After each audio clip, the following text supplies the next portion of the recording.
What's going on, y'all? So listen. What's going on, y'all? So we are back again for another episode of, well, no, for the new season of Love and Hip Hop Miami. This season 4, episode 1, Miami is the moment. Bitch, let me go back to Love and Hip Hop Atlanta. They are waiting. They literally waited until we get episode 9 next week to bring in Mama D and Judy. Girl, anyway, Love and Hip Hop Miami, okay? So we got some new players up in here. We'll get to them when they come in. But automatically what we realize is that Noriega is on the cast, okay? Um, Baby, what was his character name on State Property 2? You figure deal me. Get you some roasted pollo and we gonna go. I love that shit. I love that movie. Oh, State Property 2. If y'all haven't watched it, go watch it. It's a classic. Okay, watch both of them. I told y'all that before. But anyway, he's narrating, okay? And I was like, oh, okay, nigga, I thought you was from New York. But all right, you a transplant. It's okay. Just don't make it New York, okay? Don't do what they did up in Love and Hip Hop Atlanta. But anyway, so we get Noriega narrating about the scene in Miami, and already I'm liking it. I was like, okay, the way they setting this up, it's like all cinematic and everything. I said, don't let me down, okay? Please don't let me down, So then the first scene that we see is Miss Trina, the baddest bitch, okay? So she on the yacht with the family. You got Bobby Light, you got Joy, you got her boyfriend Raymond, you got her brother, and they're basically celebrating and having a good time and, being one with each other, especially after the pandemic, during the pandemic and the height that happened. They couldn't really do all this stuff. And, Trina is on her, she got to be on her boss tip. You know what I'm saying? She want to make $100 million. She want to be number one. She want to do this. She want to do that. You know what I'm saying? So, she's celebrating with her family. She bringing them close together. Also, she's about to have an anniversary for the Baddest Bitch album. I think it was like the 25th anniversary or the 20th or the 25th. Girl, I don't want to say 25th. I ain't trying to age Trina that old. I'm going to say 20th anniversary for it. Okay? It could be 25, but I'm going to say 20. Okay. But anyway, they having it down there in Atlanta. One of her managers is down there in Atlanta now. She wanted it to have it up in Miami, but the pandemic. I said, bitch, y'all ain't ever been closed up in Miami. And so what's the point? Why y'all going down to Miami to to Atlanta to celebrate? Because Atlanta always been open, just like Florida always been open. So I was a little confused by that. But I guess I don't know. They gonna work it out or whatever. That's the only thing that they could get at that time. But, so that's what's going to happen. Okay. Moving on from that, we get Noriega. Okay, he got this Drink Champs. I'm gonna have to start listening to it because I have been seeing clips and I like the clips. So I'm steadily getting my podcast game back up. Okay, I got my certain few that I listen to, but this is the one that I seem like I'm gonna be interested in. Noriega. He doing the Drink Champs. He giving his little rundown or whatever. And Oi Me Contact. If that was him, let me tell you something. He ain't never lied when he said he one of the first people that brought reggaeton to the to the United States or whatever, to the music, bro. Let me tell you something, because girl, when was Lumi D, Nina Sky, oh my God, Frankie J, Baby Bash, all of them was out at the same time. And that it was like this wave of reggaeton that was going out, and then Daddy Yankee came over. Girl, I was all up into it. I still am, okay? I was like, listen, this is my people right here. This is my people. I love it, So that was making me happy that he mentioned that. Of course, he from New York. He got his wife, Neri, who he been married to for the past 15 years. They got some kids, and they had Timberland and Swiss Beats down there on the Drink Champs podcast talking about the verses and stuff like that. They was getting drunk. Neri had to come up in there and pick him up. She was like, I basically do everything for him. I'm his chauffeur, I'm his business, I do this, I handle all of that. And basically, she just wants him to be around the house a little bit more. And like he said, up his fatherly duties, which he feels like he's doing more than enough. I said, if you feel like you're doing more than enough, 9 out of 10, you're not doing as much as you could be. Because from what it seems like, basically, he's so old school a little bit because he did say he don't want his wife to work, but she out here trying to be an entrepreneur, beating with designers or whatever it is that she looking at, and she just want him to be involved in the family life a little bit more, okay? Because if she gonna be out doing her thing. Somebody gonna have to be there with the kids, okay? Somebody gonna have to look after them. Somebody gonna have to pick them up. Somebody gonna have to do this around the house, and it can't just be her, okay? That's what she on. So we gonna see how that works, all right? Meanwhile, we get to Sukihana, okay? Sukihana with the good pussy, So she just happy, she's been on a lot of the blogs, she's been on a lot of magazine covers, I guess, and she's just having a good time. She done met her boo, Kill Bill, and she was like, I finally found somebody that matched my ratchet just as ratchet as me, so we forever good, whatever, made her money, got rich off of OnlyFans, okay? Girl, Suki, she can be a lot. She can be a lot, okay? So she basically was out there doing her thing, trying to perform, meet and greets and everything. But let's just get to this conversation that she had with her band, okay? So they sitting down there, and she had called her kids, making sure that they were okay. And I just love the fact that they love her, okay? Because you could tell in their voices. And when they ended the phone call, they was like, I love you, and tell Bill that I love him too. I was like, oh my God, that is so cute. And he even mentioned that. He said, one of the main reasons why I love you and want to be with you is the fact that you saw the way that you are with your kids and the way that you are with my kids. And you know what? I want to have a baby too. I said, we don't need no more, but okay. She was like, I want to have a baby too. And the women in my family, we fruitful. Now listen, I thought she was going to say fertile, but she said fruitful. But I said, I guess you can work with that too, because it's in the Bible, be fruitful and multiply. Okay. So I was like, all right, Suki, if that's what you want to do, that's what you want to do. And she was like, they was like, I already got a name for the son. If I want to have a son, all right, what's the name going to be? Tornado. I said, bitch. And he gonna say Sharknado. I said, wait a minute, what? And at first it sounded like Sharknado. I said, what the hell? Sharknado 1, 2, 3, 4, 5, or 6. Which one? Now let me tell you something. Have you seen them? Funny is dumb shit ever, but it's hilarious. I watched all of them. But he said, no, Sharknado. I said, not Sharknado. Get toe, okay? And I am here for all of it. I said, all right. So far, so good. So we get introduced to a new cast member who is Ace Hood. I'm going to be honest, I know of Ace Hood, don't know his music, but I did know that he was in association with DJ Khaled, but I didn't know that they had somewhat of a falling out a little bit. He said he knew that he wanted to do music ever since he was in 11th grade, and by the time the year later, he got signed, he put out this mixtape or whatever, and then he met up with DJ Khaled and everything was on lock then, but relationships comes to an end because he wanted to do things his way, do a little things a little different, and so he went the independent route. And he is a prime example of showing how an independent route can be the best fit for somebody, okay? And like, he's been successful ever since. He's a father, he's a husband. Let me tell you something. What he's been really being known for, that I've seen him more so, is the fact the spirituality aspect of his relationship with his wife, okay?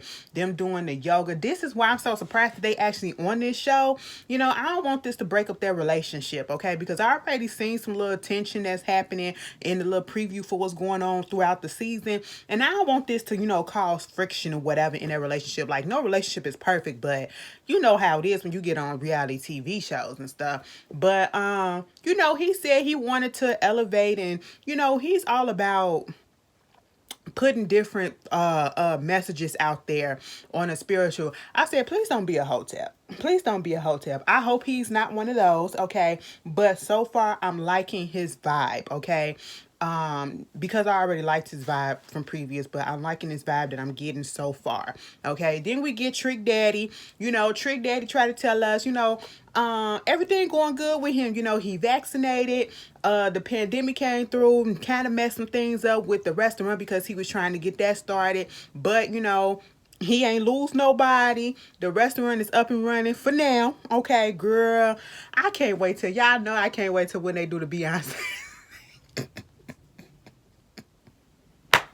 I have some fun on that one, girl. But yeah, so everything cool. But he also, him and Trina got the biggest, well, the number one radio morning show out there in their city. And, everything's doing well. So what he's doing at this point is waiting on Trina to get to the studio so they can, I guess, go over whatever they need to go over for the next day morning show. And they like, you got to get her on the schedule. You got to make sure she this. And, you got to talk to her and all this stuff. They trying to, it's almost like they're trying to make it seem like Trina is difficult and kind of diva-ish, with the schedule and how she's supposed to come there or whatever. Maybe. I don't know, okay? Meanwhile, Trina is out here. She just landed in Atlanta. She got Joy with her. And, Bobby is supposed to be coming the next day. She's waiting on Trick to get there. Or she thinking that Trick is already there, okay?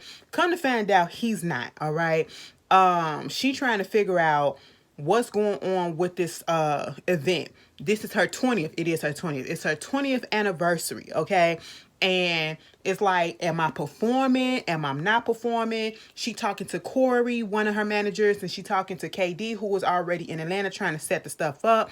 And they not really on the same page. She was like, things are coming a bit unorganized. She had to get new management ever since she had to let Julian go because, he was taking stuff from her or whatever. Y'all saw the last season. It was a mess, okay? Because he was dipping in, like neglecting stuff and just causing a bunch of mishap and mayhem between her and Amara Lenegra's career too, But at the same time, things ain't really going as smoothly as she would like. This is her 20th anniversary of her first album that really put her on the map, okay? And you want this to be celebrated. And truth be told, I'm like, why wouldn't she be up there performing? They get to the hotel or whatever, and she called on the phone to KD and basically because the stage went over budget, she can't come on there to perform, and it's only a minute or so intro for her to come in. I said, what is this? Girl, I was frustrated for Trina. I said, girl, what the hell is this? Now, see, I would have been mad as hell if I would have came to an event and it's celebrating this album. And, she had some cuts on there, baddest bitch, okay? And I don't hear her singing it. I don't want to hear the song on the track playing, because I could play that at home. I want to see you performing a little bit, and we in the pandemic, this is the first time that I get to go out or whatever, because they was always open, but this is for me, you know what I'm saying? That'll be the first time I go out and I see somebody actually live in somewhat of a concert. Girl, like, stop it. I would be mad if you wasn't up there performing. So she basically like, y'all gotta fix this, okay? Frustrated. Then they trying to figure out where Trick at. They FaceTime Trick. Trick said, listen, I wasn't even invited. I said, what? They was like, how the hell you having this thing that he's a pivotal person in her life that helped start her career or help push her out. I ain't gonna say start, but help push her out into the mainstream, to the public, and you ain't even gonna have him there. How do you not invite him? I was like, this is a mess, Trina. Maybe you need to rethink your team again. I don't know. Call Julian back. No, don't do that. Don't do that, because he was a mess. He was a mess.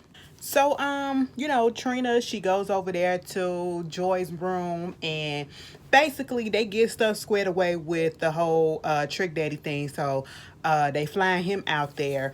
But Joy brings up the fact that, Ray and Trina looking a little extra lovey-dovey lately. And, is it a baby coming and all that stuff? And she was like, if she do have a baby, it'll have to be within this year or the next year. Other than that, that's just not gonna happen. And truth be told, she has her reasoning why she don't truly want to have a baby like right now. More so because her mom's not here and the baby's not gonna grow up without it's gonna grow up without a grandmother. And she said her and her cousins, they grew up with a grandmother, and she wanted her kids to have that same experience, but unfortunately her mother passed a couple of years ago, so they're not going to be able to do that. And she said she knows it's kind of selfish, but that's where her head at. I understand, but how old is Trina? I mean, age ain't nothing but a number, but is she gonna be able? I'm not. Let me stop. I'm gonna let that lady do what she gotta do, okay? But that's basically what was going on with Trina. They getting ready for the turn up for this whole event, and they trying to hype themselves up. Moving on from that, um, uh, what wound up happening? We get Ace Hood again, okay? Ace Hood, he comes up in there. He's talking to his wife, Sheila Marie. Okay, she has this little organization called Conscious Curls, okay, for black women, empowerment, spirituality, yoga, and all this stuff. She was getting her little stuff together, working on her projects and everything. And they look so cute together. I'm just gonna put that out there. I just love black love. I really do. Like, when you take a nigga out the street and then they actually be a husband and be a decent human being, that's beautiful to me, okay? But anyway, so, he was just talking about how when he was in the, he basically elevated himself and, talking about different things in his new record and the way that he raps and everything and, want to spend more time with her. He cleared his whole schedule so that him and her can have a whole week together. I said, all right. He want to go visit his mama down there in Deerfield where he from, you know, I guess there was some issues between the mom and him, but even the wife was Sheila. She was very encouraging and was like, "I'm pretty sure that she would love to see you and everything." And they had their issues because he had some issues with the way that he was raised and things that happened in his childhood. Of course, we all do. Well, most of us do. And I guess they're gonna talk about that and figure those things out. But he still wants that relationship with his mom and still want her to know that he's there and love her and all that. And it was interesting how he touched on the fact that Sheila is very much involved in his career and they like involved in a lot of each other's stuff. And people used to look at her a little bit funny, like, who the hell is she to talk about this and to interject on his stuff or whatever? Because, like he said, in hip hop, these rappers and people, they don't want or don't barely listen to the women, okay? And it's like, who are you to speak? And I'm like, who are you to be disrespectful to her when he right there? Obviously, he letting her do it, so you shut up and go on. I'm really interested in their little dynamic, okay? Because sometimes when stuff look too good and too decent and too cute, it's some shit underneath there. And I don't want it to be, but I'm pretty sure it is. Obviously, it gotta be for you to be on Love and Hip Hop. I'm just saying. Meanwhile, Noriega, he gets together with his friends and they at the cigar bar and basically talking about the fact that now Neri is trying to open up a juice bar, not some fashion stuff, but a juice bar. And basically he has to be a father, okay? More so like the being actually at the home, okay, being around the kids more than he normally do, doing household duties or whatever. Like, it's 2021. We have to get out of that mentality that the women stay home and the women got to take care of the household. How come we can't equally do it? How come we equally can't go out to work? Or if we do, like off and on or whatever, like, just equal opportunity up in this piece, okay?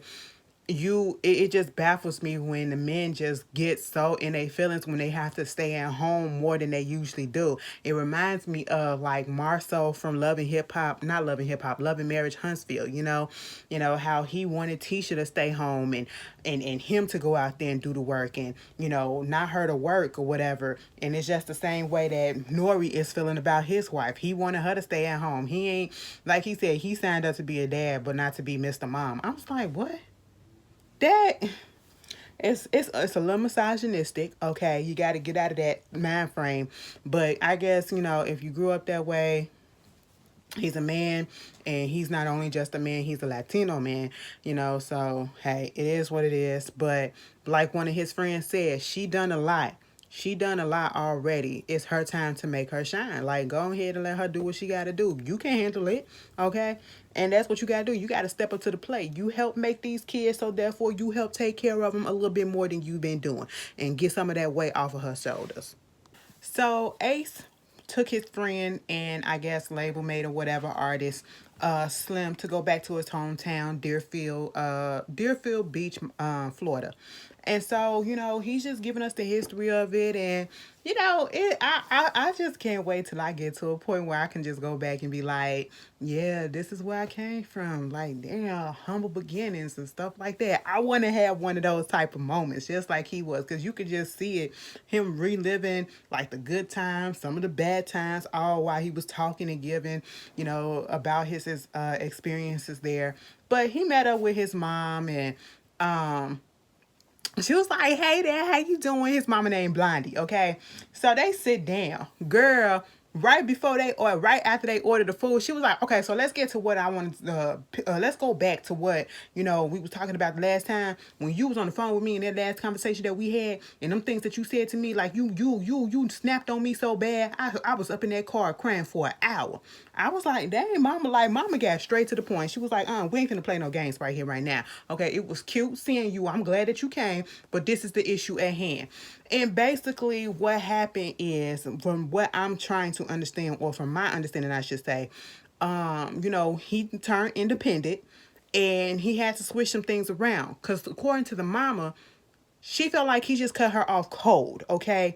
And he was like, for over a decade, he was like providing for her, getting her home, cars, and everything.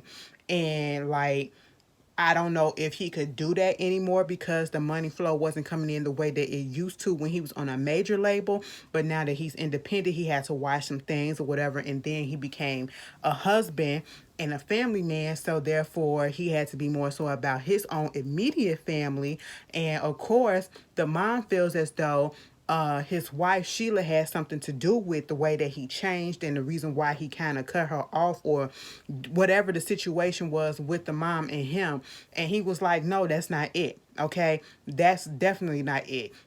And mothers and sons have this, just like they have this weird relationship, but it's like so common. It's so common. Mothers wants to be the number one woman. Some mothers want to be the number one woman in their son's life. Okay, there's mama's boys, and then there's daddy's girls. Okay, and she wanted to be his queen. Okay, and I'm just like, okay, that's fine. You probably were the number one lady, but you do realize that in life he's gonna get a partner, and you're gonna have to take a step back, and his focus is gonna have to be on her as well. And she comes first at this point. You still come, but you're not going to always be first, okay? Because he has to take care of his household. You know what I'm saying? And you raised him. I hope that you raised him and know that you raised him well enough to understand that and to know that he's just not going to leave you in the dirt. And so at this point, he was taking up for his wife. He was like, she gives me love, she makes me happy, you know what I'm saying? All of these good things about her, the way that he feels and the way that she makes him feel. And then puts out there that, at one point, recently, I guess, they were dealing with a miscarriage. Okay. And the mom was like, well, if I would have known that, I wouldn't have brought up any of this. But then she says, but you lost Lyric. Okay. And I was like, who's Lyric? Lyric was one of his twin girls. Okay. He had some twins in 2011 in a previous relationship. And, unfortunately, after they were born, Lyric didn't make it.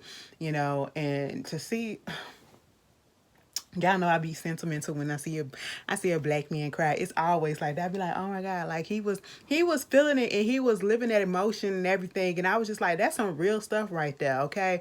And they made up. The mom understood for a certain extent. I should say to a certain extent, she understood. But mama looked like she might be having a little issue, or probably give a little fever to Sheila. I'ma watch out for Miss Blondie, because y'all know the mamas always get on these shows and they show their ass, okay? They come off cute at first, and then they colors come through, and we be like, oh, okay, I see why you a part of this. But yeah, I think they'll be okay. Trina, she gets down there to the event. Trick is there. He feels some type of way, of course, as he should, because how can you miss him, or not invite him or whatever? But, they had the event. We saw Spice and a whole bunch of other people, Young Jock and all them down there too. But, it goes off without a hitch, I guess, okay?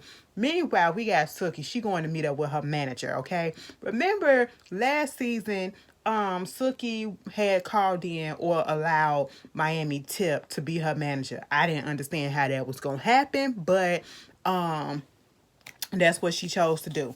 Now, she got her mother to be her momager, okay? And they look just alike. And Mama don't look that old. I said, Mama, how old are you? Mama looked like she probably just turned, she probably a little bit like 45, okay? But a good young 45, And at this point, Suki was a little late because she said she had to go get some wangs or whatever. But she really wanted to talk about, the projects that she wanna do.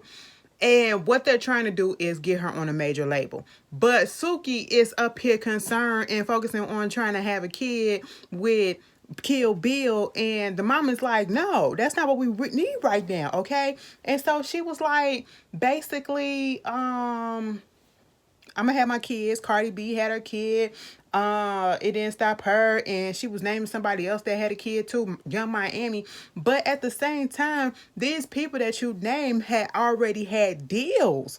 Okay, they had deals in place, signed, inked, and all of that, and their material was ready to be released when they had kids. Okay, so therefore, while they were pregnant, they were able to work the material, and let it, go for them, so that while they're down after they have the baby, that material will still be out there and they can work on the next project along with being a mother. Okay, Suki, you ain't even got a major deal yet, and that's what y'all trying to get, okay? And that's what your mama is trying to say.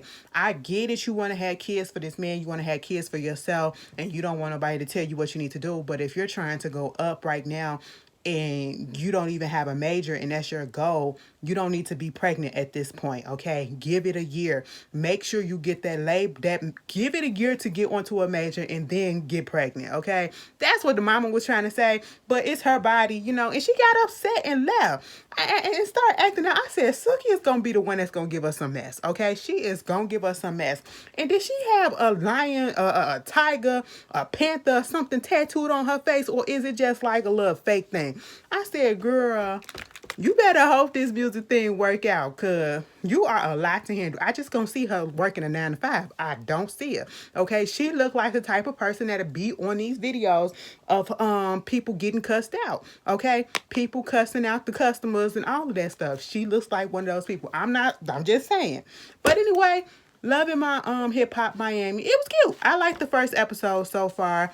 I said that about loving hip hop Atlanta too, and we saw how that went. It was cute for reintroduction. It wasn't too much. I got a little giggles here and there. I got a cute little feels here and there. It was just enough for me. Okay, so let's just hang in there and see how this season go and pray it doesn't disappoint us. All right, you guys. I will see you guys later. Peace.